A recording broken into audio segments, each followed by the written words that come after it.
ফ্যামিলির বাজারে হাল ধরার জন্য দাঁড়া করানো হয়েছে। বাবা অসুস্থ হওয়ার সাথে সাথে ছেলে একদিনে বড় হয়ে গেছে।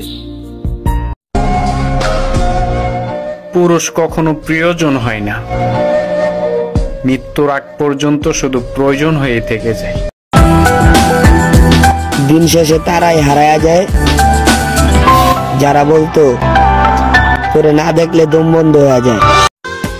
কিছু অপমানের প্রতিশোধ নিতে চাই না জীবনে, সময় দিবে যোগ্য জবাব, এটাই রীতি ভুবনে।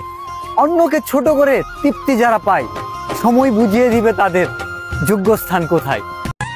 জান গো, ভেঙে গেছে স্বপ্ন আমার, হারিয়ে গেছো তুমি, তারপরও জান দোয়া করি ভালো থাকো তুমি। আমি 18 বছর বয়সেই বুঝে গেছি বাস্তবতা কি।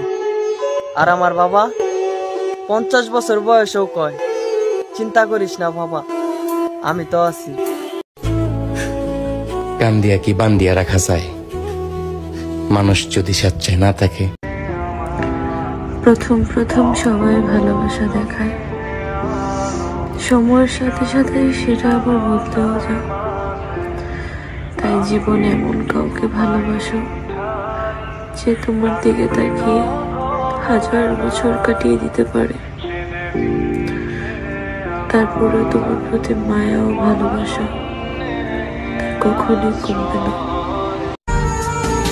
ডিয়ার বেস্ট ফ্রেন্ড, তুই শুধু আমার বন্ধু না, আমার কলিজা। প্রথম নারী শিক্ষা দিছে, আর দ্বিতীয় নারী বুঝাইছে যে প্রথমবারই শিক্ষা হওয়া উচিত ছিল। কি ম্যাডাম, বলছিলাম না ভুলে যাবেন একদিন আমাকে। আমি তাকে ছুঁয়ে দেখিনি, তবুও কেন এত অনুভব। সে আমাকে ভালোবাসেনি, তবুও কেন সে আমার সব। আমি স্বপ্নকে হারিয়ে যেতে দেখেছি, কাছের মানুষকে দূরে সরে যেতেও দেখেছি। মানুষ বলে ভালোবাসা নাকি হাসতে শেখায়, আমি সেই ভালোবাসাকেও গভীর রাতে কাঁদতে দেখেছি।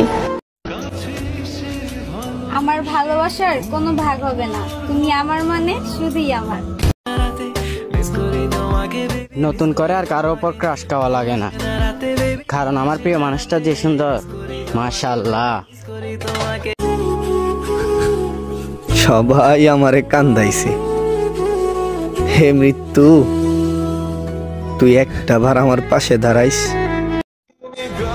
আমার জন্য তোমার কিছু ছাড়তে হবে না, তোমার ভালোর জন্য যদি আমাকে ছাড়তে হয় তাহলে তুমি ছেড়ে দিও, তাও আমি বলবো তুমি ভালো থাকো। আমি 10 জনে নয়, একজনে আসক্ত, আর সেটাই হচ্ছে তুমি। তুমি ছাড়া অন্য কারো প্রতি ফিলিংস নাই, কারণ একান্তই তোমার প্রতি আসক্ত আমি। আমার মায়ের তুলনা হয় না, কারো সাথেই হতে পারে না, কখনোই না, এটা অসম্ভব।